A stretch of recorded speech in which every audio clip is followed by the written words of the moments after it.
Siyanibingelela nonke balaleli nani babukeli egameni lenkosi uJesu Kristu. Kulo ibandla likaNkulunkulu makube kini umusa nokuthula okuvela kuNkulunkulu Baba wethu nasenkosini uJesu Kristu owazinikela ngenxa yezono zethu ukuze asophule kulelizwe elimbi lamanje ngokwentando kaNkulunkulu uBaba wethu. Makube kuye udumo kuze kube phakade. Amen. Izwi lenkosi uJesu Kristu leli olalele njengamanje. Izwi lenkosi uJesu Kristu lapho sishumayela khona, sifundise, siphinde sihlolisise imbhalo engcwele ngokwentando kaNkulunkulu kwindodana yakhe uJesu Kristu oyinkosi nomsindisi empilweni zethu. Sizocela kubo bonke abantu abalalele njengamanje ukuthi sonke sibe namaBhayibheli ukuze sonke sizofunda kanye kanye, sibe nokuqonda imbhalo engcwele njengoba sishunyayezwa nanjengoba sifundiswa ukufinyelela eqinisweni elindlela neqiniso nokuphila izwi lenkosi uJesu Kristu.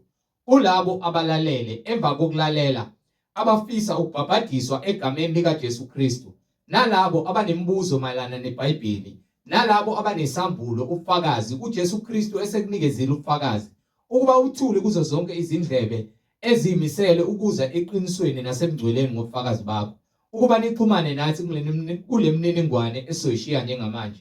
Ngizoqala nge-email address ethi izwilenkosi.ujesukristu@gmail.com, izwilenkosi.ujesukristu@gmail.com, no my cell phone number, no my WhatsApp number la ningakwazi ukuxhumana nathi khona ethi 066 566 9245, 066 566 9245. Izintshumayelo nezimfundiso ziyatholakala zonke ku-YouTube, lapho ungahlala khona phansi uphethe iBhayibheli lakho, ulalelisise, uhlolisise imbhalo kube ngabe lokhu okuzwayo kuyafakazelwa yini imibhalo engcwele. Njengakho konke senishumayeza khona, senifundisa khona, kufakazelwa imibhalo engcwele, nomoya ongcwele uyafakaza emabandleni kaKristu Jesu oyinkosi nomsindisi nakunembeza yethu.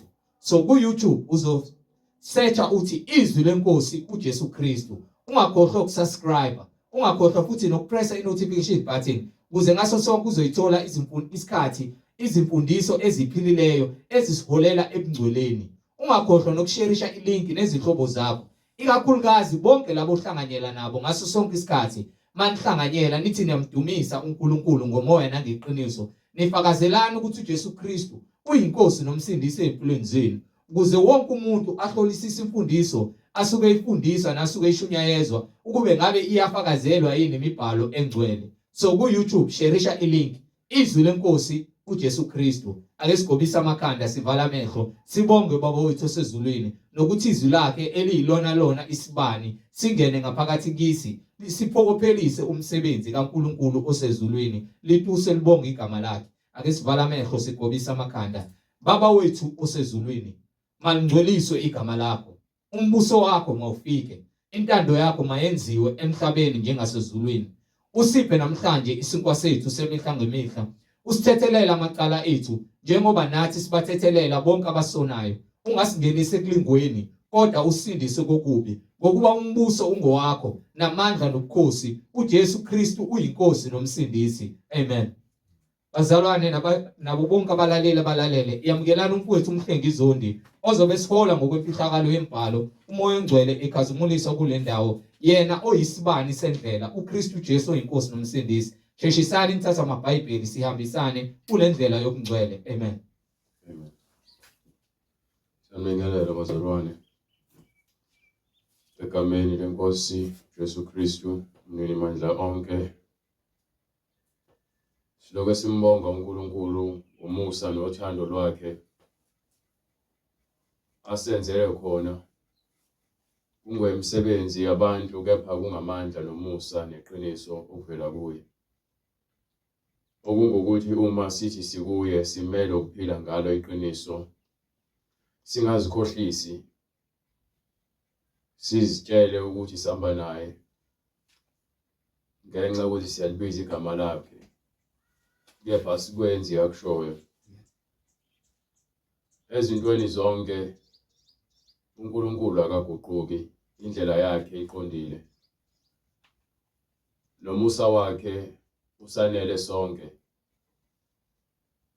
kepha kunesikhathi esibekiwe esingaziwa umuntu lapho khona ezonqamula umusa kulokuphila bese umusa wakhe wandele labo abazakusindiswa ngecebo lakhe nangomusa wakhe. Sebethola ifa lombuso wezulu okwangunaphakade sibephila naye ukuba umhlaba lesikuwo uza kugoqa njengengubo awufake emlilweni nakho konke okuphakathi kushe kungasali lutho. Manje incwadi iyabuza ukuthi ngabe sihamba kanjani okholweni lwethu lobungcwele nasekukhulumeni kwethu ukuba manje sesibheke amazulu amasha. Angeke ngithi sengizongena kulona ngoba naku ngimla kwi-pulpit, kepha kona ukuya khona kuyasetshenzelwa. Kuwona wonke umuntu othi uyakholwa, usathane akafuni ukuthi kubona bonke abantu abasaphila kulesimo njengoba siphila sike enyameni. Akafuni noyedwa ozongena lapho. So uyalwa ngawo wonke amaqhinga nangamandla akhe usathane ukudukisa abantu ngezimfundiso zamanga, laba sebengenile emfundisweni eqiniso, ukubafaka ukungabaza, ukubafaka ukwesaba, ukubalinga ngazo zonke izinhlobo zezilingo angaziletha phambi kwabo ukuze isibani sabo sicishe. Siyothi singacisha mesahamba yoma phambi kwaNkulunkulu akumangalele ukuba wena usuyasolakala, awusafanele ukubalwa nabasindisiweyo. Uma iBhayibheli likhuluma ngokuthi izincwadi zavulwa nenye incwadi yavulwa eyokuphila, kwase kubhekwa amagama abo angatholakalanga kuleyo ncwadi base bethathwa bephoswa ecibini lomlilo. Lapho khona bephoswa sekuwukufa kwesibili, baphoswa naye uSathane. Ngakho-ke ngaleyo ndlela silwela ukuthi amagama ethu atholakale kule ncwadi yokuphila, njengoba kuthiwa abantu bazokwahlulelwa ngakho konke okubhaliwe encwadini. Lezi zinto ezibhaliwe kusukela kwincwadi yaGenesis kuze kuyophuma kwincwadi yesambulo, zonke izinto uNkulunkulu athe uyafuna ukuthi sizenze, ufuna sizazi ngayo le ncwadi le. Zonke izinto athi ufuna singazenzi zikhona kule ncwadi. Abenza kahle bakule ncwadi le, amagama abo akhona. Abangenzanga kahle bakhona futhi amagama abo akhona la kule ncwadi, njengoba iyincwadi ubufakazi. Kepha kunencwadi ebhala amagama abantu-ke le iwumlando lencwadi le ophathelene nabantu abaphilile ngaphambilini phambi kwaNkulunkulu. Abanye benza kahle, abanye abenzanga kahle. Njengoba kuthiwa incwadi yeqiniso, akukho kufihlakele kule ncwadi engathi mhlambe okwaNkulunkulu kuphela kumele akwazi ngabantu ababehamba phambi kwakhe. Kusukela ku-Adamu wokuqala siyazi ukuthi u-Adamu konakala kuyena. Ukuthi ukuba konakalanga ngaba kushunyayela ukuthi asiphenduke ngenxa yakhe. uNkulunkulu akakhethi ubuso bamuntu, ingakho abaprofeti abafana noMose bona uNkulunkulu kubhaliwe phansi ukuthi uMoses akalalelanga kokunye. Kubhaliwe phansi ukuthi uDavide wona, uSolomon wona, ngisho uPetru umpostoli naye wona. So akukho kufihlakele phambi kwakhe, futhi njengoba le ncwadi iveza ukuthi abahamba kahle abanye, kepha abanye baphuma endleleni, abanye bakwazi ukubuya, abanye abakwazanga ukubuya. So uSathane umoya onendawo enyameni yakho ofuna ukuthi wena uhlezi kulento ezwakala kamnandi enyameni yakho. Usathane usebenzisa imizwa yethu. Usathane usebenzisa izinkanuko zethu. Ingakho ke ezimweni ezinzima akwazi ukuthi ame phambi kaNkulunkulu asicele ukuba singene ezilingweni. Ukuze phela kukholakala ukuthi siyakholwa yini uNkulunkulu ukuthi uyena ngumsindisi noma siyazikhulumela. Ukuze sifane naye uAbraham okwathi akanikele ngendodana yakhe yodwa. Azange azayigodla, azange azaza complain. Wanikela ngendodana yakhe uNkulunkulu waseyamkhuza ngezwi lengilosi ukuthi no. Usuzibonakalisile kumina ukuthi wena uyakulenza izwi lami. So isivumelwano esenziwe noAbraham kungenxa yokukholwa. Ukuze nami ngibe ngaphansi kwesivumelwano noJesu Kristu, kufanele kube ukukholwa kwami. Ngakho akekho ongathi ungcono kunomunye noma ungcwele kunomunye kule ndlela esihambayo. Mawusazibuka uzilinganise nabanye abantu ngokuhambo lwabo nezigameko nezehlo zabo nezilingo abahlangabezana nazo nokuwa kwabo nezona abazenzile. Wena mase uthe sakho isono esingcono uyisiwula uma unjalo. Asikho isono esingcono kunesinye.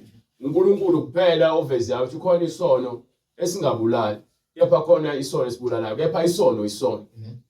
So ngaleyo ndlela nje wangabhali ukuthi isiphi isono, angikwazi ukuthi mina ngizoqamba amanga ngisho isiphi leso sono khona ngizokwenza ukuthi abantu mebenza leyo nto bakhululeke. Isono isono. So uma incwadi ithi lapha kwincwadi kaPetru sahluko 5 verse 8, qondani qondani nilinde isitha senu, nilinde isitha senu, usathane nilinde isitha senu. Usathane siyahamba njengebhubesi elibhodlayo. Qondani nilinde isitha senu, usathane ngoba uyahamba njengebhubesi elibhongayo. Sifuna esingamgwinya. Lowo singamgwinya. We understand ukuthi akashwanga ukuthi ufuna banjani. Ufuna nje lowo angamgwinya. Siyahamba noNkulunkulu endleleni, mhlambe sigcine sesinethezekile sesizitshela ukuthi uNkulunkulu simazi kangcono, akusekho inkinga. Kanti sekufika nomoya wesitha okwenza ukuthi wena ungasanaka. So iBhayibheli melithi ke qondani kusho ukuthi sifanele ukuhlala siqonda. Ayikho into angayisebenzisi kulomhlaba usathane ukuze adidise umuntu othi uyakholwa okholweni lakhe. Noma ithi qondani nilinde isitha senu, lalela usathane ufanele ukumbona wena. Usathane ufuna unqene ukukhuleka, ufuna unqene ukufunda iBhayibheli lakho, ufuna unqene ukuzila ukudla. Kulezo zinto lezo uzokubekela futhi izinhlupheko, akubekela izinsizi, uza kukubekela futhi izinto ezokhanga inyama yakho ukuze kugcwaliseke inkanuko yakho.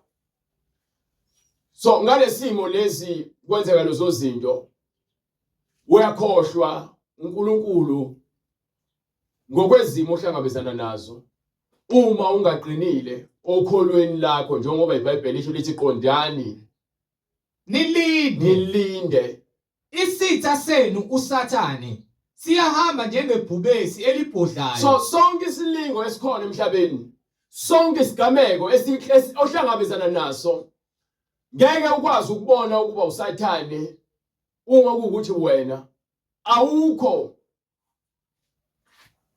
ekulindeni futhi awunakho ukuqonda, ngeke ukwazi ukubona.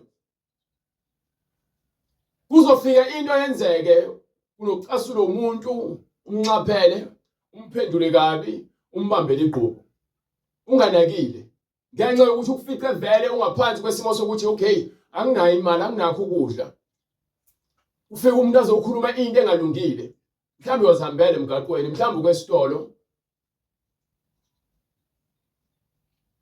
kwenzeke isilingo ongasinakile, esizokwenza ukuthi uhambe nenhliziyo elikhulu lishona ilanga inhliziyo yakhe iguqubele ihlale inhliziyo yakhe iguqubelele lo muntu othi njalo uma umbona ukwazi ukumxolela. Isitha sisebenzisa indlala, isitha sisebenzisa imali, isitha sisebenzisa izinkanuko. Izinkanuko ezocansi, ezotshwala, ezempahla zokugqoka, ezokudla, ezengcebo. Njengoba uJesu eveza ukuthi uma ulingwa ufanele ukwazi ukuthi lithini izwi, khona uzokhumbula ukuthi kulesilingo uzothini wena. Usathane, ukuba usathane uphila kuwena. Usathane uphila kuwena mzalwane. Methiwa yakhishwa amadimoni kanti yakhishwa kanjani? Ngeke umkhiphe usathane lapha. Wena ufanele ukubiyelwa ngomoya oyingcwele afika aphile kuwena khona ezokwazi ukukhipha usathane kuwena. Le ncwadi le ngizoqinisa ngayo lapha kwincwadi yamaRoma sahluko 7 from verse 14 to 17 ngoba ngifuna uunderstand bese uphinde ungilungiselele futhi incwadi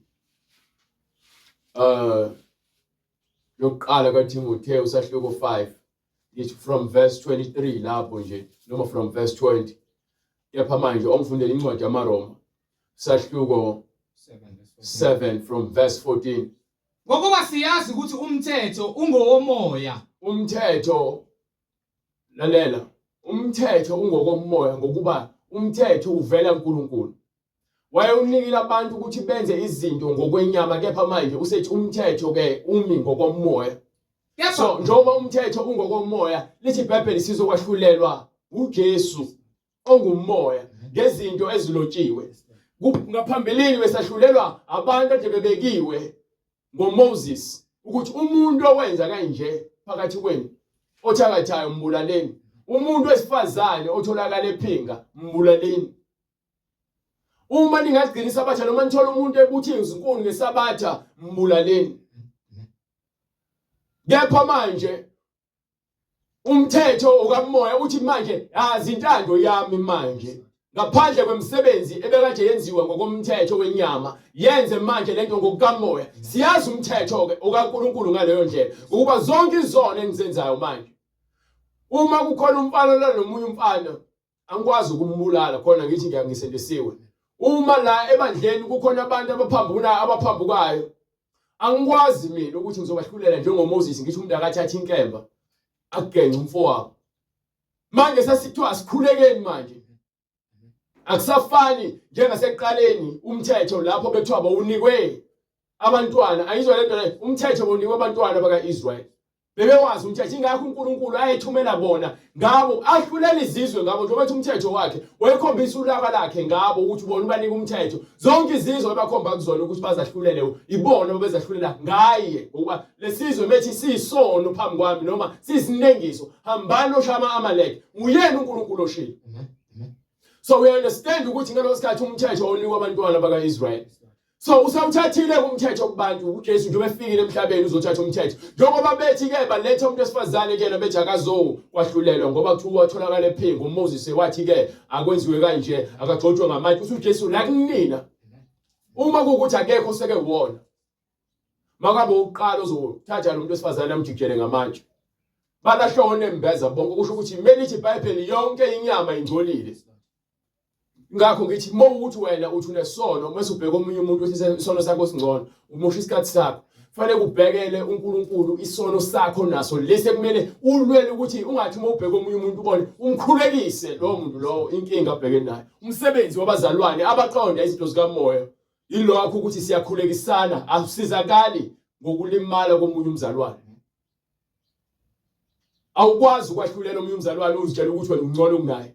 Lo moya lo umoya wempakamo usathane ufakayo. Ngoba ngitshela ngithi usathane ukwenza izinto eziningi ezingenza ukuthi wena mawubuka abanye abantu uhleze uzikala ngabo. Kanti wena umoya kaSathane usungenile. Thina sifanele ukuba nalokulunga lokhu okuyisimangalisa enhlizweni zethu. Ukuba sibone yonke into mesibuka sibuke ngothando. singayibuki ngamehlo enyama, sibuke ngamehlo kaNkulunkulu. Ukuthi uNkulunkulu ufunani kuloya mphefumulo, uNkulunkulu ufunani kuloya muntu, uNkulunkulu ufunani kulesimo. Amen. Umsebenzi wethu yilowo njengamakhona. Kepha into meyingalungile fanele siyidalule ukuthi le akuyona yoNkulunkulu. Ukuze kusokwazi ukulungisa, sikwazi ukuthi sovele sibuke izinto ngoba naku sithi hayi sibuka ngothando. No, ithi imisebenzi yomnyama fanele udalelwe ukukhanya. So uma sihambe ekhanyeni thina sifanele ukuthi sidalule imisebenzi yomnyama. Lalela, uSathane mina akangifuni nale ngihambe khona.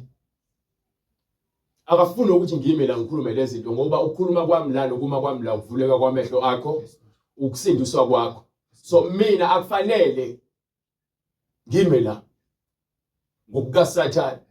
Ngimlana ngamandla nangomusa kaNkulunkulu. Angiboni ukuhlakanipha kwami. Mina akufanele ngabe ngimla ngokukaSathane. Funa ngabe nje ngithulile, ngiyangihlambalezekile, nginesono esongenza ukuthi ngizinyanye engakwazi ukubheka uNkulunkulu. Kepha ngiyazi ukuthi uNkulunkulu ufuna izinhliziyo eziphukileyo. Inhliziyo yami imephukile ngiyinika yena. Ngiyazendlala phambi kwakhe ukuba yena akangilungise ukuze ngizophinde ngikwazi ukuma la. Uma ke ngavumela uSathane ukuthi angenze ngiyeke ukuma la, sekuphelile ngani? Kuphelile ngami. Ukuba nina uma ningalazi iqiniso, nina uma ningambulelwa izinto zikamoya, nina sekuphelile ngani? So ukuze vele kushayeke, ingakho uJesu athi ke kufanele kushawe umalusi kuhlakazeke izimvu. Wayekhuluma ngayo ukuthi ke kuzomehlela. Nakumina kufanele ukuthi ngehlele ukuze ke kuphele yonke into engithi ke ngiqalile ngegama lika Jesu. So angeke ngivume. Angikhathali ukuthi ngabe ubeka sikhubekiso sini phambi kwami uSathane. Ngeke ngize nguvala umlomo. Ngokuba manje uJesu uthi hamba utshela abantu ukuthi uJesu ukhona. Amen. Ngeke uze ubuye kumina ungazange uqede umsebenzi. Manje lelo joka lelo uSathane uyalazi ukuthi ngilinikiwe. And akafuni ukuthi ngilithwale. Fanele ngiwile. Fanele ngihleli phansi ngigoqa izandla ngithule. Inhliziyo yami lokhu izisola. Ngiloke ngiphatheke kabuhlungu. Ngiloke ngiquestiona ngibuza uNkulunkulu. Kepha ngomusa ngenxa yokuthi uJesu umethatha umthetho emhlabeni uthi ke siyazi ukuthi umthetho okamoya. So uma ukuthi sinenkinga emzimbeni sikhala kuphi? Kumoya. Hallelujah. Hallelujah. Yes Lord. Yes Lord. Sikhala kumoya uma kukhona inkinga. Uma thivumani iziphambeko zenu kwabanye nezono zenu kwabanye. Ufanele ukudalula imisebenzi kaSathane afuna ukuyenza phambi kwakho. Kepha ukwazi ukuthi uhamba unekela abantu abangakholwa izindaba zakho. Ufanele ukuhlala nabazalwane. Nanokuthi ke khona lento ekuthiwa i-discernment ngesingisi, ngesizulu bathi umoya wokuqonda. Ngesizulu bathi nangesingisi bathi understanding, bathi ke i-discernment umoya wokuqonda ukwazi ukwahlukanisa okuyikhona nengesikho. Njengoba sihamba nendlela yokungcwele mzalwane, ufuna understand. Khona abantu ongakhuluma kubona izindaba zikaNkulunkulu nabo bayakwazi ukubathemba. Ngokubona indlela abahamba ngayo noNkulunkulu, uyakwazi ukukhuluma nabo izinto zikaNkulunkulu. Lo moya fanele kube nawo. Akusho ngoba naku message sabazalwane sonke sohamba utshela abantu ngoba khona abantu abangakwazi ukuvala imilomo yabo ngenxa ukuthi abakufinyeleli kulesigaba sokwazi ukuqonda nokwahlukanisa. Bangathatha izindaba zasesontweni noma zabazalwane bahambe bozinika abantu bangaphandle ngenxa ukuthi ke abakoqini basaphuza ubisi. Nalo ubisi basalirobha ngoba baliphuza bebelithanda. Fanele wazi ukuthi izindaba zaNkulunkulu nabazalwane ohamba nabo. Yamuza ukuthi umpostoli Paul uyababala ukuthi uTimotheo ngihamba nabo enkosini ngokuthembeka, uTitus ngihamba nabo enkosini ngokuthembeka. Uyababala ngamagama ngoba yini uyakhombisa abantu laba abanye baphumile endleleni bangishiya. Abanye bangijikele. Kepha ke bakhona engihamba nabo ngokuthembeka. So umuntu lokuqonda uyanderstand ukuthi ke njengokuba zikhona lezi zimo ezihlangabezana nazo unabantu omele ukhulume nabo. Ukhulekwe. So uyabona lento le ukuthi umzalwane mefonile efonela mina noma ngisendela imessage evuma izono zakhe noma ehlambuluka inhliziyo yakhe. Mina umsebenzi wami ukuthi sikhuleke. hayi ukuthi ngizomkhulekela ngathi mina sengiphethe amandla. No, mina naye sokhuleka sicele enkosini ngoba umthetho kabalo kamoya. Hallelujah. Yes, Lord. Lento mina ufune ngisho uNkulunkulu naye uyakwazi ukisho. Sonke sinendlela ithi incwadi yamaRoma ke. Sinendlela yonke sonke yokuya kuNkulunkulu ngoJesu Kristu. Amen. Amen. So asadingi manje ukuthi siye kuba priest. Sihambise izilwane siyocela ukuthi sithethelele iphambeko zethu. Wena uqobo lwakho uma uvuma ngomlomo wakho nika incwadi yamaRoma. Sahluko 10. Isahluko 10 9 10:9. Ngokuba uma uvuma ngomlomo wakho ukuthi uJesu uyinkosi, uma uvuma ngomlomo wakho ukuthi uJesu uyinkosi, ukholwa enhlizweni yakho ukuthi uNkulunkulu wamvusa so uma ke kwabafileyo, uza kuJesu uvuma ngenhliziyo yakho ngithi. So konke okusenhlizweni yakho ngoba uthi uJesu uyinkosi uthi yena uhlona yonke imidlinzo yomuntu. So inkosi yakho uyakuyona uyovuma yonke into ekuphe senhlizweni yakho. You understand? uyakusindiswa Uyobe sowusindiswa.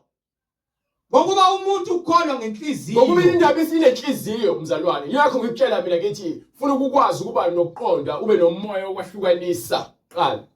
Ukuze wazi ukuthi ukhuluma nobani ukuthini. Amen.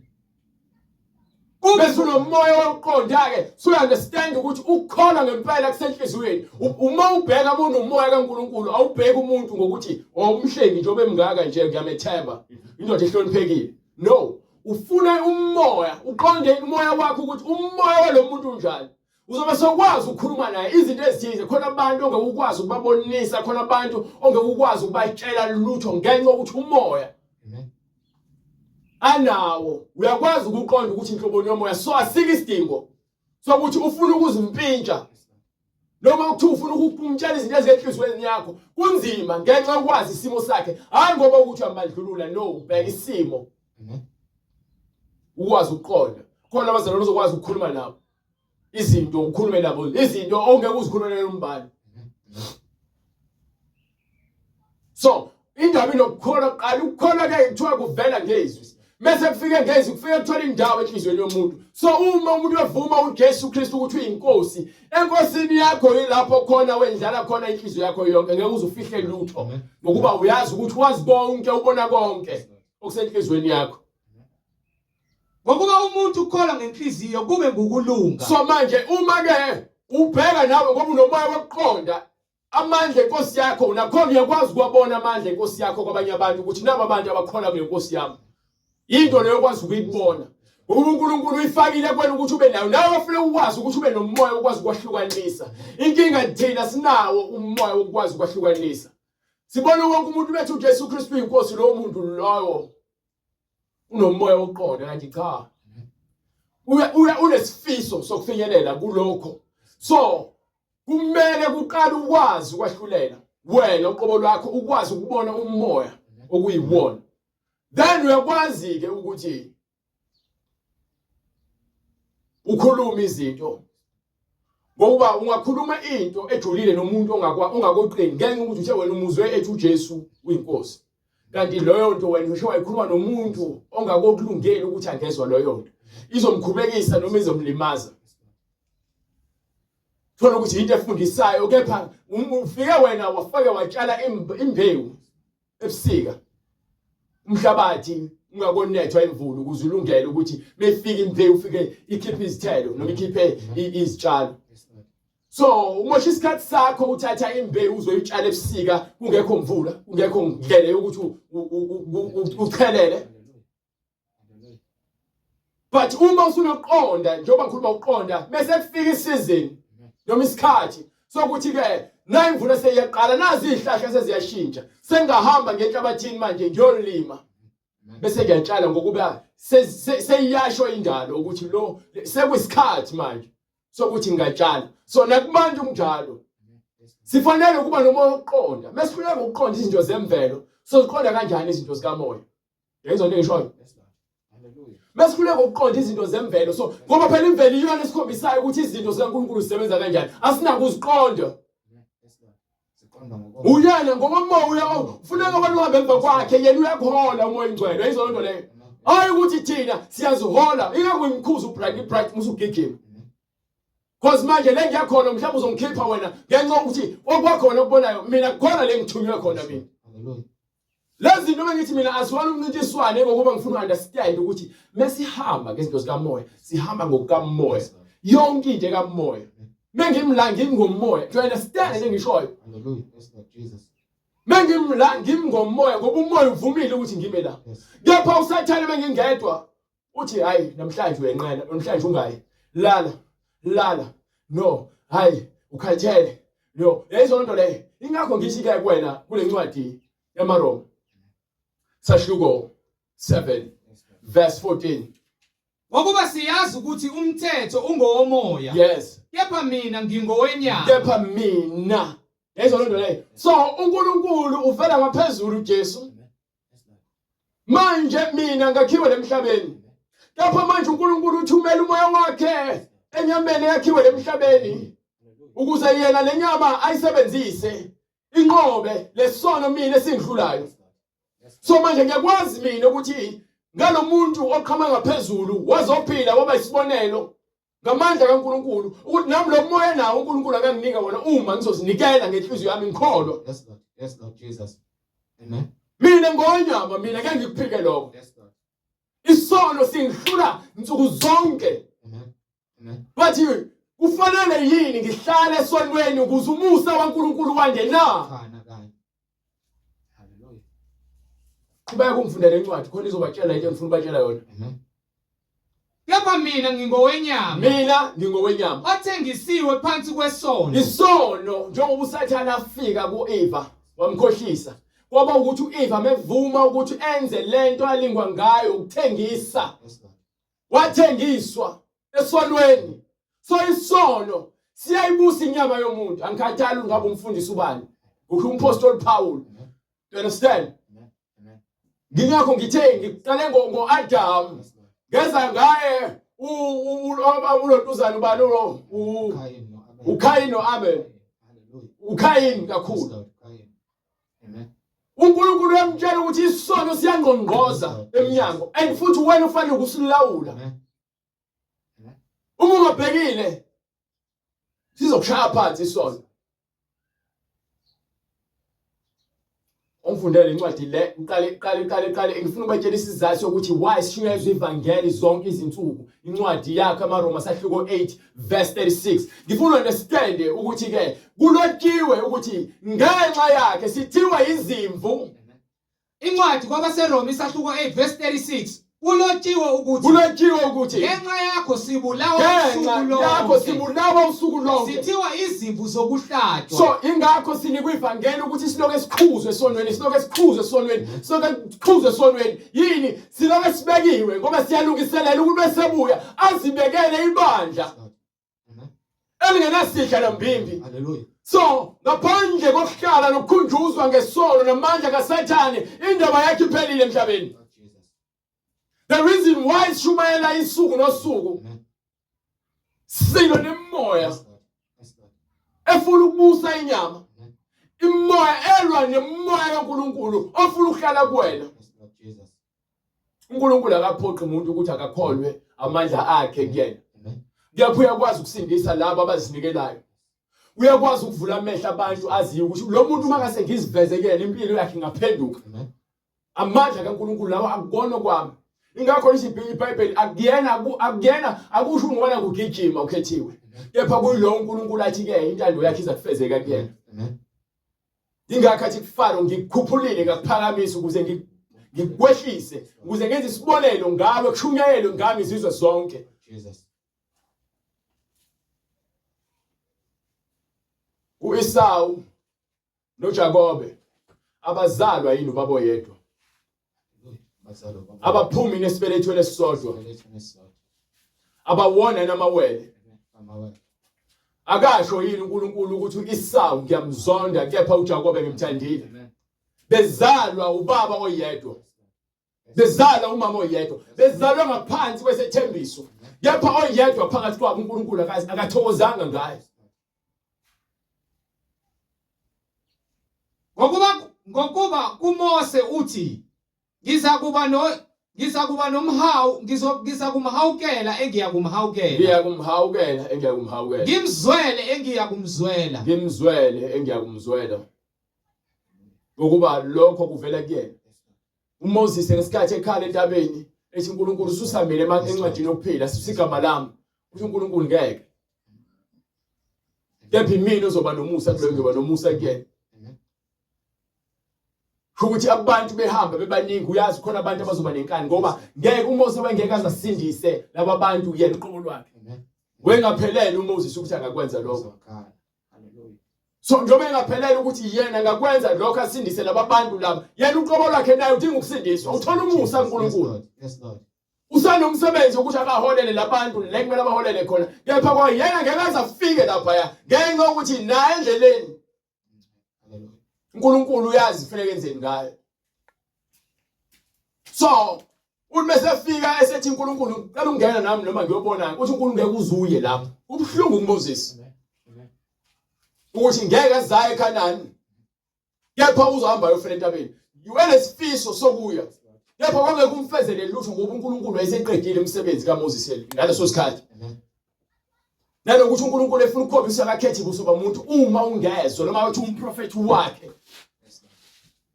ubese sikhiphile isahlulelo sesikhiphile asijiki yayizona into leyo uNkulunkulu bese sikhiphile isahlulelo asijiki.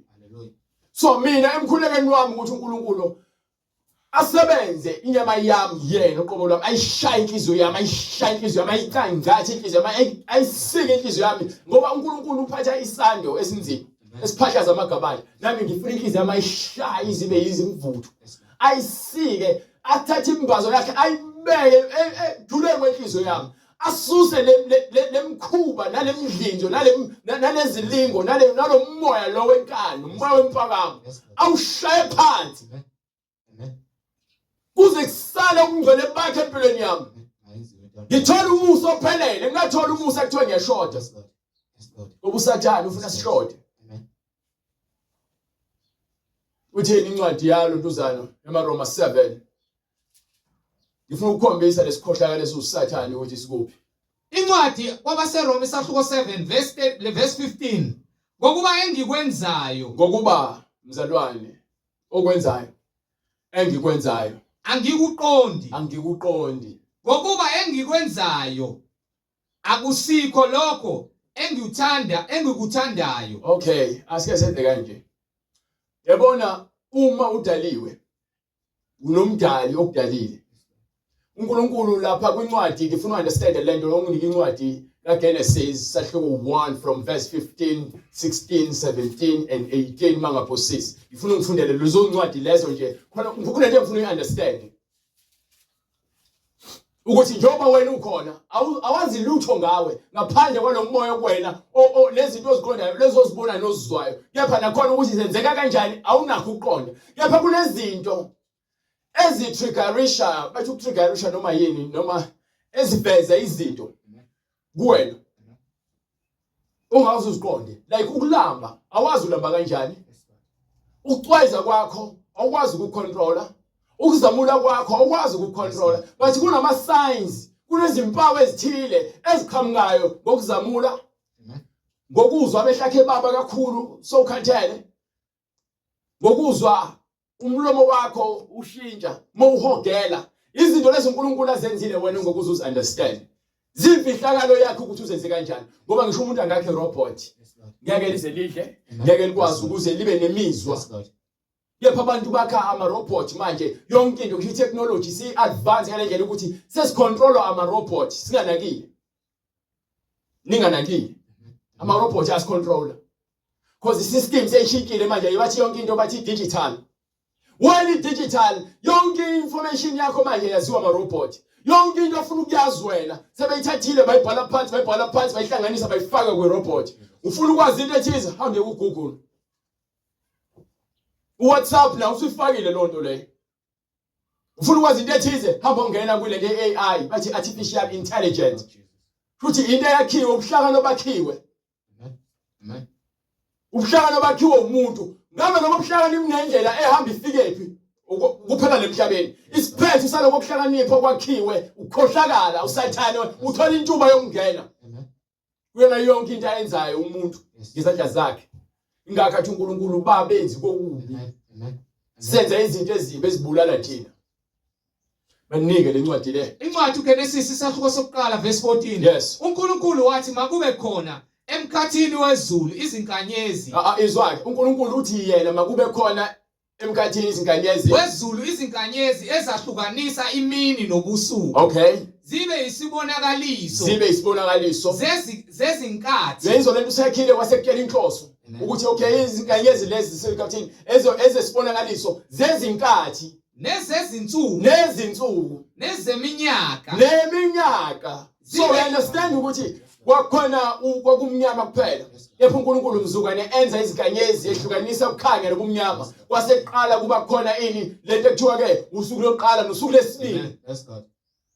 Bese khona usuku lokuqala nosuku lesibili sekuyaqala sekuyabala sekuyahlukaniswa izinkathi. Emva kwalokho kuzokwenza ke izinkathi ekuthiwa ama-season. Khona ubusika. Khona into wasabusika.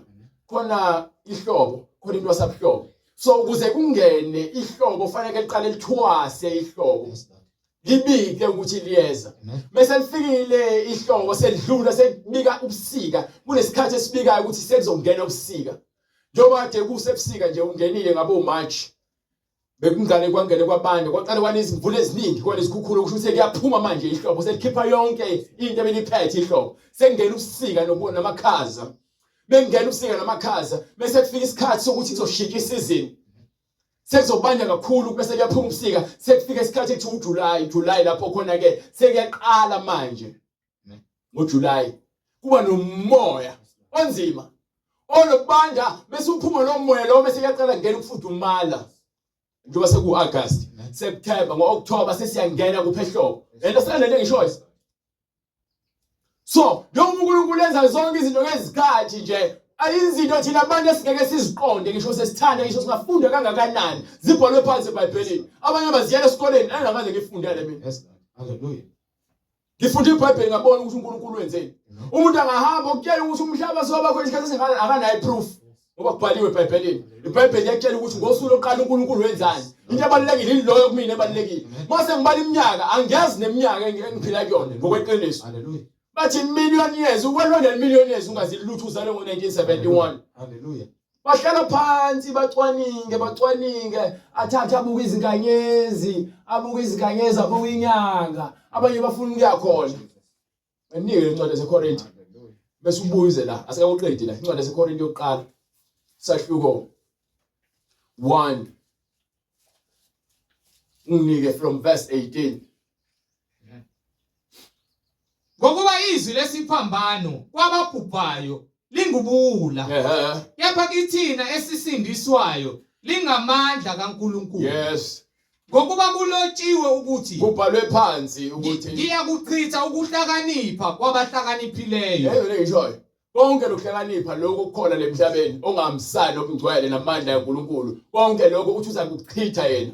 Nokuqonda kwabaqondileyo. Nalokuqonda kohlakaniphile labo abazenza ososazi nososcience nabo bonke labantu abakhuluma lezinto abazikhulumayo. Okunye kwabo bekulungile kungaphambene nendalo nemvelo nokulunga kwaNkulunkulu ku right. But mase kuphambene nezinto zikaNkulunkulu akusahambisani nendlela kaNkulunkulu ayifuna ngayo. Beza lonto le. Ngikwenze ize. Bese ayenze zonke lezo zinto zibe yize leze. Siphi isazi? Baphi osazi balesikhathi? Uphi umbhali na? Baphi ababhali balesikhathi? Uphi umphikisi walesi sikhathi na? Baphi abaphikisi balesi sikhathi na? uNkulunkulu kakwenzanga kube yize ukuhlakanipha kwalelizwe na? You understand? Ukwenze kwayize ukuhlakanipha kwethu lemhlabeni. So sonke sifike sizocwaninga umhlaba sishiye ulwazi oluphedayo ngemumva sibese siyafa. Abantu abasilandela emva abazositshela ngobani Frankenstein ubani? Einstein. Bamenze umuntu angasho ehlakaniphile balomunye kwakuyiaphula lapha eceleni kwakhe ngaphansi kwesihlahla. Steve Jobs. Steve Jobs lo wenza iApple phone ngisho lo mina kuthiwa why wenza experiment ngeforce of gravity. What mekuya ubani uSir Obvious ukuthi iApple amele qhamuke esihlahleni yaphansi ukuthi yini angazi uNkulunkulu okwenzile lokho. Ngisho ngayicwaninga lonto ngiyikhulume ngeforce of gravity. Abanye bathi ke uma ukwispace lapha ngoba ayikho iforce of gravity uyantathe emoyeni ukhula ngamandla uba mude. Bona emhlabeni ngoba umzimba wakho ufa ayikho lonto leyo. Lezo zinto lezo njengalomunye uJehova Witness wafika lapha sike Fryhead. Ngambuza ngeBhayibheli wagcina sebuka ngathi mina ngisifuna. Ngenxa ukuthi ke ngimbuza izinto angakwazi ukuziphendula ngale iBhayibheli. Ufuna ukubhanqa iBhayibheli nescience bese imbuza ngale zinto ezikhulumayo ethi akazikhombe eBhayibheli akakwazi ukuzikhomba ngoba zikho. Bathi kubantu abangenakho ukuqonda lezi zinto zokuhlakanipha bese sithi ke akukho neBhayibheli ekuthiwa abantu abafundiswa ama-video. Yes Lord. Thowa sofika sokunika ivideo sesikwenzile iBible study abantu bagada ngehlelo lakho ufuna ukubafundisa ngakho uzoba programa kahle ngendlela loba obafuna ukubatshela ngazo izinto bafuna ukubatshela zona eziphambene neBhayibheli ngoba bazofuna ukukholwa lezi zinto oJehova ofakazi bakaJehova bakhohlakele banamanga abafuni abakhuluma iqiniso banika incwadi eGenesis bese ke sesiyahamba sibuyele ngale sesiyovala kwincwadi Incwadi uGenesis isahluko sokuqala verse 15. yes Zibe inkanyiso emkhathini wezulu zokukhanyisa emhlabeni. yes Kwaba njalo. uNkulunkulu wazenza izinkanyiso ezimbili ezinkulu. yes Inkanyiso enkulu ukuba ibuse imini. inkanyiso enkulu ilanga ke lelo likhanyisa emini Nenkanyiso encane ukuba ibuse ubusuku. inyanga ke le ekhanyisa ebusuku Kanye nezinkanyezi. bese kukhona ke izinkanyezi ezilekelela inkanyiso lencane uNkulunkulu wazifaka emkhathini wezulu Yes. ukuba zikhanyise emhlabeni. Zibe imini nobusuku. Go ahead. Zahlukanise ukukhanya nobumnyama. Mhm. uNkulunkulu wabona wabona ukuthi kuhle. qhubeka Kwaba ngukuhlwa, kwaba ngukusa. kwaba ngokusha kwaba Usuku ngokusha lwesine. kwaba usuku lwesine uNkulunkulu wathi amanzi mawagcwale uswebezane lwezilwane amanzi eziphilayo. magcwale usobezana lezilwane eziphilayo Eziphilayo zindize izinyoni phezu komhlaba bese ngindezi emkhathini izinyoni wezulu. phezu komhlaba emkhathini wezulu uNkulunkulu wadala imikhomo uNkulunkulu emikhulu wadala imikhomo emikhulu nezilwane zonke nezilwane eziphilayo zonke eziphilayo ezihambayo. Amanzi agcwala zona ngezinhlobo zazo. yes Nezinyoni zonke ezinamaphiko ngezinhlobo zazo. yes yazazi inhlobo zezinyoni ezikhona emhlabeni ngaphansi kolwandle lazi ofisha abakhona phaya No. khona yonke inhlobo Yes. khona ngisho inyoka zasemanzini Yes. ezimbalabala khona amahashi asemanzini you understand Amen. so kanjalo nasemoyeni khona lonke uhlobo lwezinyoni engazazi engakaze ngizibone ezinye zinhle imbala yazo awuyazi ingakho mesethi uJesu ke ngisho uSolomon uqobo lwakhe wayehlobile kepha wayengekazadlule lezi zinto zemvelo ngendlela uNkulunkulu umhlaba uhlobise ngawo ngisho izimbali eziqhamuka kwesinye isikhathi ziyangithusa ezinye ngithi angikaze ngiyibone imbali enje. You understand? Yini ingoba uNkulunkulu izinto zakhe zijule kakhulu kuba singaziqonda ngamehlo enyama. Thina sifanele ukubonga amandla akhe ngokubona izinto azenzile. You understand?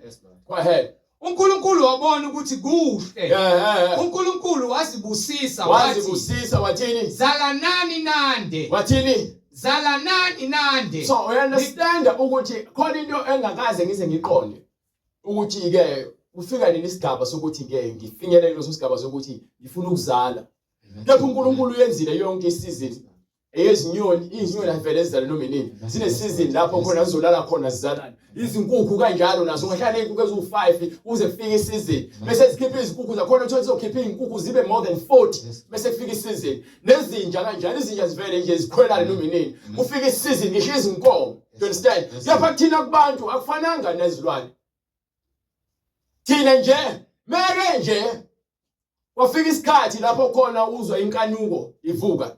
Umbone umuntu wesifazane noma ngabe kuthi ushadile noma bawushadile meke wangigibela kuyena noma kuthiwa isizini mengakongeni ema period akhe esesondele noma kuthi usanda kuphuma ngazi ke kwenzakalani icycle yakho kepha nje kuzophuma umntwana ubone kuzala abantwana namhlanje kuyazalwa namhlanje nakusasa azobe kuzalwa zonke izinsuku. You understand? Because ayikho asifani nabantu thina isizini yethu incane kakhulu. Ile insuku ezingaki ziba mhlawumbe u21 after 21 days umuntu esifazane efuna izilwane ayikho lonto le azingima period izilwane. Lapha uNkulunkulu lonto wayifaka kumuntu So leyo nto leyo mina ngiqondi ukuthi ke kusalala kanjani kepha uNkulunkulu uthi yonke into wayifaka imbewu. Yes, Lord. Yes, Lord. Yonke into inembewu. Amen. Ngisho umuntu angakhani kepha akakwazi ukwakha. Abantu baze bathathe benze lento ekuthiwa isinengiso phambi kwaNkulunkulu. Bethathe imbewu yenje bayifake ehashini. Leyo nto leyo uphambanisa imvelo akufanele kwenzeke lokho. Ukuthi ungathatha isperm noma imbewu yembuzi uyifake kwimvu ayivumelekile lo nto leyo. Hallelujah. Ngoba zizodwa azikhwelani uhlobo nohlobo lala nohlobo olwana. So uma ethi uNkulunkulu umuntu angalali nesilwane Yes, Lord. kwisinengiso lokho. Ngoba kuzophuma into ubuyaluyana. Amen. Hallelujah. Hallelujah. Uma ethi umuntu wesilisa angalali noma umuntu wesilisa njengoba elala nomuntu wesifazane ngoba lokho kuyisinengiso. Yes, Lord. Ngeke kuphume lutho lapho. So wena mase ubuka umuntu wesilisa umkhanuka wena sewuphambana nemvelo. Mawuzobuka umuntu wesifazane umkhanuka uphambana nemvelo. Wazi kahle ngisho ungashada ngizohamba ngiyofuna izingane zabanye abantu ngoba ngikwazi ukuzala. So izinto zikaNkulunkulu zijulile ukuba singaziqonda ngokwenyama. Ingakho sidinga yena osakhile ukuthi asikhombise indlela ekufanele sihambe ngayo. Ingakho ke lencwadi yaMaroma sahluko 14 verse 15 ngivulele lokho ukuthi understand. Njengoba ngichaza lento engichazayo, ngifuna understand lento engichazayo ukuthi ithini yona. Sahluko 7 15. Ngokuba engikwenzayo Ngoba engikwenzayo angikuqondi. so uma wena uzokhula ngaphandle kwezwi kaNkulunkulu uzokwenza izinto ongazazi. Yes, Lord. So uma ubona abantu benza izinto uyazenza kepha awuqondi. Angisho ibona ngishoyo ubhemelani kwayo. Amen. Qondi. Awuqondi. Amen. Bese ubhema ngithi Yes, Lord. uthakelana utshwala. Awuqondi. Amen. Izwakala kamnandi enyameni ngoba usathana uyakhela lokho ukuthi izwakala kamnandi enyameni. Isebenza kamnandi enyameni futhi iyayilutha inyama, iyayiyenga inyama ukuthi iyihalele. Amen. uNkulunkulu uthi fanele namathele indoda kumfazi wayo babe nyamanye. Yes. Ulalelani ungashadile? Qondi. Awuqondi. Amen. Amen. Ulalelani umuntu wesifazane umzalisi uphinde uzalise omunye? Awuqondi. Qondi. Ubuka amavidiyo cansi kuvuka inkanuko. Udlale ngomphambili wakho ngoba lento idaliwe ukuthi umuntu umeyibona lento noma kwenzeka kunendawo efanele inyakaze. Awuqondi. Kepha mase uyenza lento le uba umkhuba wokuthi njengokuba uOnani Yes, Lord. Yes, Lord. wanikwa umfazi kamfowabo. Wabona ukuthi ngeke ingane kube zakhe. Kepha zothiwa ezendlu kamfowabo. Wachithela ngaphandle. uNkulunkulu kuthiwa yamnenga leyo nto wambulala. Kusho ukuthi mina uma ngishaya indlu yabo noma ngichama ngiqondile ukuthi ngifuna ukuchama ngikhiphe isidoda ngaphambili. Ngiziphatha mina ngomuntu wesilisa. Ngiyona phambi kwaNkulunkulu ngoba ngibulala imvelo yakhe. Akandelelanga isisho sami sangasayisi ukuthi ngisibambe mina ngiyane ngaso bese ngichithe. Yes, Lord. Usidalela ukuthi njengoba ethi indoda yabushiya uyise nonina inamathele kumkayo nonkosikazi inkanuko yakhe noma ufuna kwakhe kuba sendodeni yakhe hayi emadodeni agcwele emphakathini. So uma sowuyindoda ulala abantu besifazana abahlukana bamithisa lento yenzayo awuyiqondi ngoba ufuna ngabe unomndeni wakho kepha unawo umndeni. Unezingane uhamba uzitshala labantu besifazane ufuna ngabe bathathwa abanye abantu besilisa babe nemndeni. Ngenxa yabona ngokutshela ngithi asinakho ukuqonda izinto esizenzayo. Kepha sihlezi sihlakaniphile. Asinakho ukuqonda. Lokho efana ngabe siyakwenza yabona ukuthanda umuntu kuyinto right. But uma uzothanda umuntu ngenxa ukuthi uthande isinqa noma amabele noma imlomo noma umthandela ukuthi mude noma muhle noma udumile noma unemali. Uma sewufikile kuyena awuboni lutho kuyena ungalithanda but ubuka izinto anazo ongazisebenzisa ukuze wena uzuze lokho okufunayo. So alukho uthanda wena uthanda ulazi. Amen. Inkanuko. Amen. Inyama. Phela ufundele le verse leli. ngokuba engikwenzayo angikuqondi ngokuba engikwenzayo akusikho lokho engikuthandayo engikwenzayo akusikhona lokho engikuthandayo. Sonke isono esisenzayo singamnandi ngesikhathi usenza, kepha akubona into oyithandayo. Nginesiqiniseko sokuthi wonke umuntu owaziqiniso wenza isono, ngisho nongasazi ongalazi iqiniso, uma enza into engalungile unembeza wakhe uyamlahla. So isono esisenzayo akusikho lokho engikuthandayo asikho right, kodwa lokho engikuzondayo. kepha isono, ngoba wonke umuntu nangumbuzo, uyathanda yini ukuntontshelwa? Emshadweni wakho uyathanda yini unkosikazi wakho alale nenye indoda ukhona? Uyathanda yini ukuzondwa? Uyathanda yini ukubulawa? Ungafuna ukubulawa wena? Ungathanda yini umuntu aziphakamise ngaphezulu kwakho athi guqa phambi kwakhe? Kepha siyazenza lezi zinto akithi. Siyathanda ukuziphakamisa, siyathanda ukubulala, siyathanda ukuzonda, siyathanda ukuhleba, siyathanda ukufeba, siyathanda ukuphinga, siyathanda ukuthakatha. Izinto efana ngoba sizenzi, kepha siyazenza. Wenza kahle ngaphakathi kunembeza wakho ukuthi lento oyenzayo ayilunganga, kepha uyaqhubeka uyayenza. Kodwa lokho engikuzondayo yikho engikwenzayo. Kepha lokho engikuzondayo, ngoba wonke umuntu owenza okubi akathandi kwenziwe okubi kuyena, kepha uyakwenza lokho akuzondayo ukuthi kwenziwe, ngoba uma ukuzonda ukuzondela ukuthi kungenziwa kwena kuphela, uyazi ukuthi akulungile. Lokho okwazi kwakho ukuthi akulungile, wazi kahle ukuthi isono leso. So ngikhulekela nami ukuthi kubulawe lo moya lo. Qhubeka. Kepha uma ngenza lokho engingakuthandiyo, ngiyawuvumela umthetho kaNkulunkulu ovela ngaphezulu ukuthi njani muhle. Ngiyavumela ukuthi uNkulunkulu yena muhle, ngoba izwi lakhe liyafakaza ukuthi lezi zinto engizenzayo bungu iqiniso. uNkulunkulu ufakazela unembeza wakho ukuthi bonke okwenzayo ongakufuna ukwenza kumbi, ukuthi lo kutshela lezi zinto lezi njengoba isho incwadi ke engikwenzayo ngiqondi, uyena ofanele ngabe uyamlandela. Wena ke ukhetha ukulandela imisebenzi yenkanuko enyama yakho. Hallelujah. Ebulala wena. Hallelujah. Do you understand? Hallelujah. So manje iBhayibheli akekho noyedwa olungile. Ngithi mina ungalinge nangalolwadi usuku uziphakamise noma ubone ngathi ungcola ngomunye umuntu. Khuluma iqiniso kaNkulunkulu, makube ukuthi uNkulunkulu ulungile, wonke umuntu ungumqambi imanga. Sonke siyizoni ezidinga uNkulunkulu. Angeke ngikulahle, kepha uma uqamba amanga ngizothi uqamba amanga. Ngeke ngikulahle, kepha ngizokukhuza ngithi uma wenza lesenzo uzasilimaza, ngoba uNkulunkulu akahambisana lokho. Mina umsebenzi wami ukukhuza nokusola, hayi ukuthi ngikulahle ngithi wena ngeke usangena izulu. No. Lapho ngizokutshela ukuthi abantu abenza isenzo sikanje lithi izwi likaNkulunkulu ngeke baze bangene embusweni wakhe, ukuba uyena okhulumayo. Angizikhulumeli mina. Uma ngizikhulumela mina ngabe ngithi hayi umuntu ngithi kwena ongipha imali, uthi hayi angifuni, ngithi ngeke uzungene ezulwini, futhi manje uvalelwa yimina. Ukuthi mina owahlule naye ukuthi okay umuntu uma engenzela into engifunayo ngiyamvalela kangeni. So imina umahluleli lapho. Benzo ngibuka ngithi ozalana ntombazane ngizokulala, isingane angifuni, ithi hayi vele wisifebe nje nawe ulana bonke abafana bothi ngcono ngani nginami. Izothinda mina ngilali noSikhotheni. Siyafana because iyabona kuSikhotheni nami ngiyabona ukuthi iyafeba. So ukwahlulela kwethu kufile ngokuba sehlulelana ngokwenyama, kepha ngokukamoya sikhuza imoya ezosilimaza isivalele ekutheni sithole ukulunga, sithole umusa phambi kaNkulunkulu. So lo moya lo ngaphezulu lo ovela kuNkulunkulu uhlakaniphe kakhulu.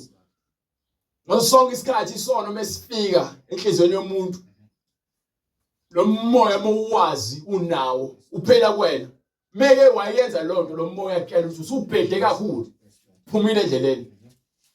Ngisho ngoba usala usuyenza lonto uyiqedela, kepha umoya usukutshelile ukuthi wena usuphumile endleleni. Ngendlela lo moya unamandla ngawo usengakwazi ukulungisa izinto nawo umoya. Umoya kuyaxolisa, ngicela ungithethelele, ngicela ungilungise, ngicela ukubuyela endleleni yakho. uDavid wasikhombisa ukuthi kulo moya lo uyakwazi ukuza kuwona, uzokhala uvume iphambeko zakho. Kepha ngenxa yempakamo lokuvumela uSathane ukuthi ke athathe amandla okwazi ukuzithoba, sigcine sesivumela lo moya lo kaSathane. Ufunde le ncwadi bese uyithini? Ngifuna incwadi le ngikunika yona nginike. Kodwa kalokhu akusiyimi Akusamina engikwenzayo. Akusamina. Yingakho ngithi ke uma uSathane esekugcwalisile ngomoya ongafuni ukuzithoba, akusawena, glory to God. Kodwa isono Kepha isono esiphila kumuntu. Isono uSathane kuthiwa uyisono. Yes, Lord. uJesu uzele ukuzonqoba uSathane. uSathane uthola indawo kuphenyameni ofunda itheni incwadi. Kodwa kalokhu akuseyimi akusemina engikwenzayo. kodwa isono esihlala kimi. Inkanuko esinayo thina abantu ihlezi iyona into eyisono kuthina abantu inkanuko. Ngokuba ngiyazi Ngokuba ukuthi mina nami sengiyaqonda njengoba ngitshela into yokuvulela le ncwadi. Kimina kungukuthi enyameni yami akuhlali okuhle. akukho kuhle ukuhlala enyameni mzalwane. Ngokuba intando ikhona kimi. Ngokuba nginesifiso sokwenza ukulunga. Kodwa ukwenza okuhle akukho. We understand uNkulunkulu ukuthi unomusa onjani. Azange asifake izwi lakhe ngenkani ukuthi asicontrol. But uthi ke intando usinikile. Kepha manje silandela intando. Silandela ini? Inkanuko. Amandla kaSathane empilweni yakho mzalwane. Yabo lento leyo ukuthi athi uNkulunkulu besifazana engagundi wena ugundile. Uyagunda. Kepha uthi uyamkhonza uguqa phambi kwakhe. Intando ikhona uyaguqa phambi kwakhe. But uthi ungagundi ugundelani pho? Uma ethi umuntu wesifazana angagqoka amabhlukwe, yebo uya esontweni yoguqa. Intando ikhona kepha manje uthi uNkulunkulu singadakwa. Kepha siyaphuza sidakwe. Intando ikhona siyambiza kepha ke asifuni ukuvumela ukuthi siyeke ukudakwa. Uthi uNkulunkulu singantshontshe. Siyakwazi lokho. Kepha siyathatha sitshontshe bese siphinde sibuqe phambi kwakhe.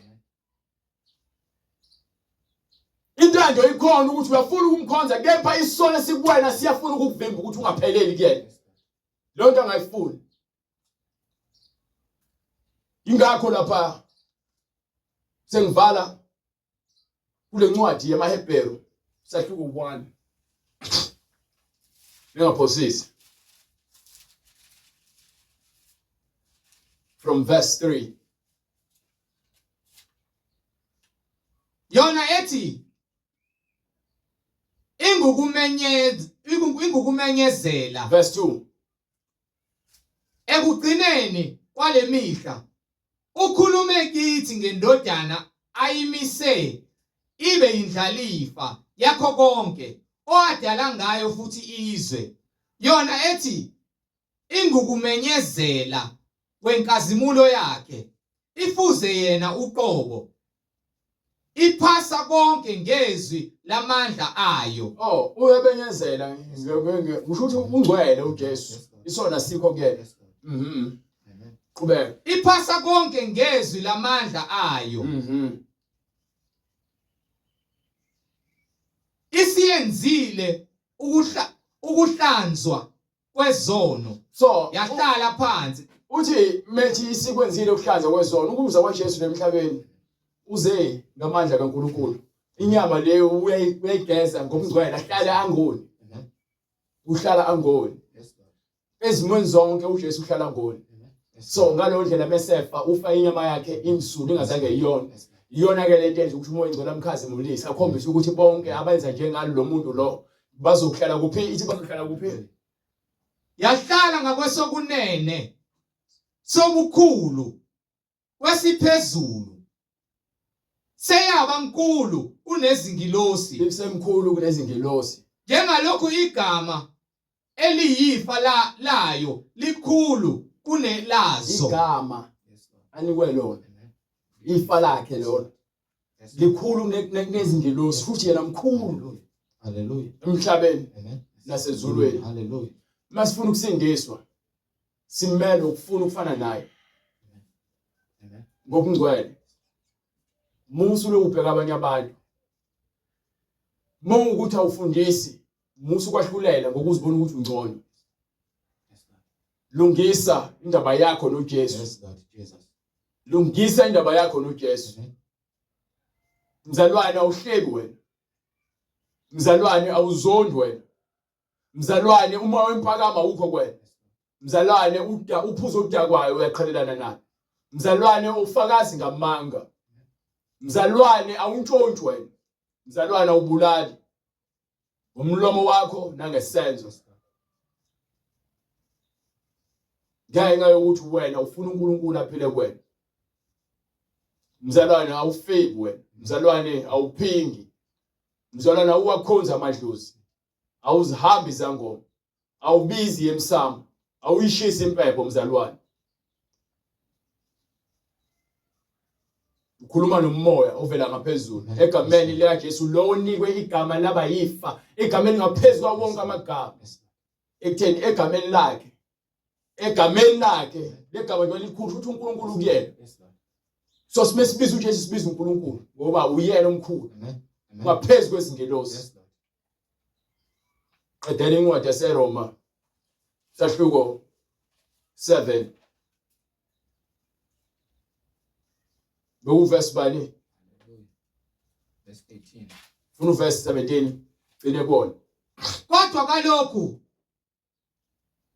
akuseyimi engikwenzayo. Akusemina engenza isono. Kodwa yisono esihlala kimi. Isono siyaphila enyameni yomuntu. Ngokuba ngiyazi ukuthi kimi kungukuthi enyameni yami akuhlali okuhle. Ngokuba intando ikhona kimi. Intando ikhona kumina. Kodwa ukwenza okuhle akukho. So uJesu menza umunye umfanekiso omunye umuntu wakhishwa idimoni kuyena.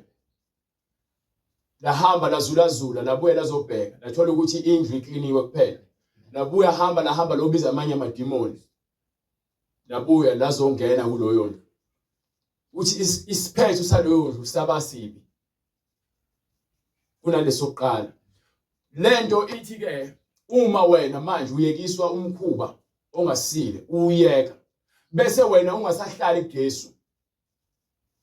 Wena lemkhuba le obukade uyenza uzobuya sekuya neminye imkhuba isizokushaya phansi ekushayeni kwayo phansi ngeke usakwazi ukuvuka ngoba isiphetho sakho sesisibi kunesiqalo. Mesithi sisheka isiyeka imkhuba yethu masinamathele kulowo sisindisayo masinamathele kuKristu. Kunzima ukuhamba noKristu ngenxa yesono esiphile enyameni. Kepha uma uzinikela uJesu Kristu uyakwazi ukuthi akuthethelele, akusize, akuholele kukho konke kumele ube yikho.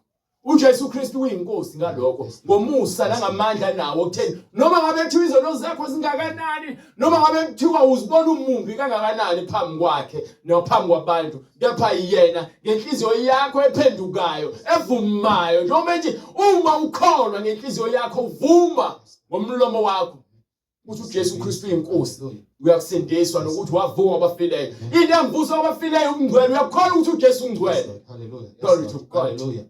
Hallelujah. Hallelujah.